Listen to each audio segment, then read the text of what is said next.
उत्तर प्रदेश में बीजेपी ने अपनी नई टीम बना ली है।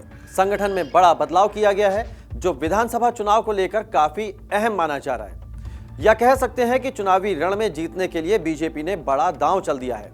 बीजेपी ने 19 उपाध्यक्षों की नियुक्ति की है, 8 महामंत्री बनाए हैं, वहीं 19 मंत्री के साथ साथ अलग अलग मोर्चों के अध्यक्षों के नाम का ऐलान भी किया है। पंकज चौधरी की इस नई टीम में कई नए चेहरों को बड़ी जिम्मेदारी दी गई है। इनमें से एक नाम है पूजा पाल। उत्तर प्रदेश की राजनीति का वो चेहरा जो काफी सुर्खियों में है। समाजवादी पार्टी से निकाली गई तो बीजेपी ने बड़ी जिम्मेदारी सौंप दी। बीजेपी ने पूजा पाल को उपाध्यक्ष बनाया है। नमस्कार, मैं हूं आपके साथ कौशल सेठ और आप देख रहे हैं न्यूज लीडर। साल 1989, दिन था 25 जुलाई।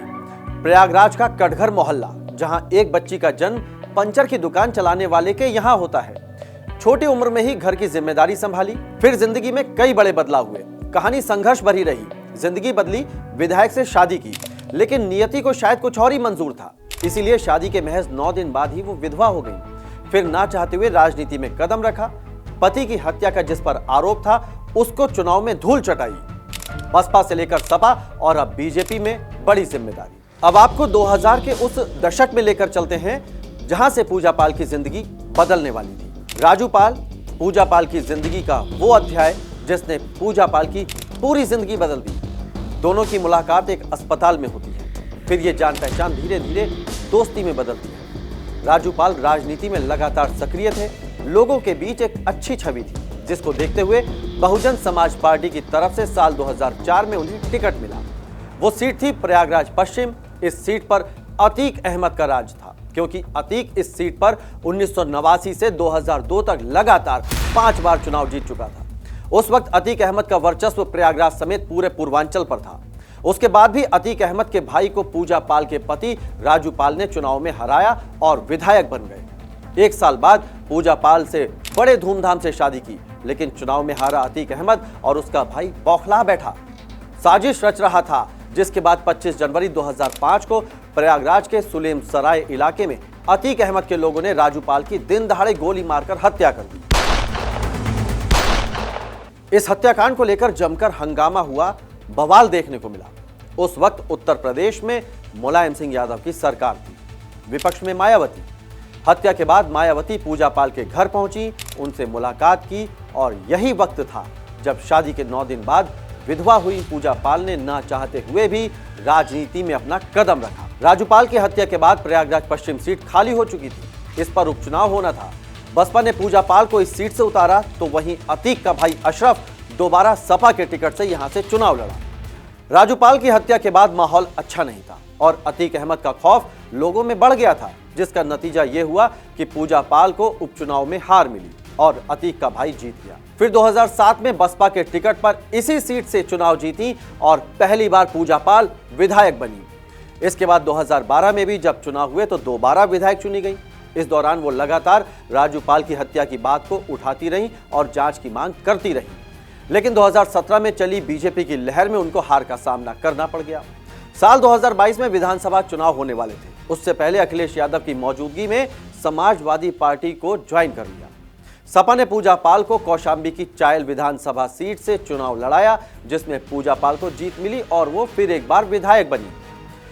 24 फरवरी 2023 को राजू पाल हत्याकांड के मुख्य गवाह उमेश पाल की अतीक अहमद ने हत्या करवा दी। ये वो वक्त था जब पूजा पाल समाजवादी पार्टी के खिलाफ खड़ी हो गई, बगावती सुर अपना लिए। इस दौरान जब राज्यसभा चुनाव हुए तो पूजा पाल ने बीजेपी को वोट कर दिया। धीरे धीरे समाजवादी पार्टी से दूरियां बनाने लगी। वहीं दूसरी तरफ उमेश पाल हत्याकांड को लेकर योगी सरकार एक्शन में थी। ताबड़तोड़ कार्रवाई चल रही थी। अतीक और अशरफ को पुलिस ने गिरफ्तार कर लिया था। फिर 15 अप्रैल 2023 को जब पुलिस अतीक और अशरफ को मेडिकल के लिए लेकर जा रही थी, तो मीडिया कर्मी बनकर आए 3 लोगों ने अतीक अहमद को और अशरफ को गोली मार दी। On the spot Atiq Ahmad की मौत हो गई थी। मामले को लेकर खूब राजनीति भी देखने को मिली। फिर 14 अगस्त 2025 का वो वक्त था जब पूजा पाल ने सदन में चर्चा के दौरान सीएम योगी आदित्यनाथ की तारीफ की। मैं धन्यवाद देना चाहती हूँ माननीय मुख्यमंत्री जी को, जिन्होंने मेरे छुपे हुए उन आंसुओं को देखने का काम किया जो वर्षों में किसी ने देखने का काम नहीं किया।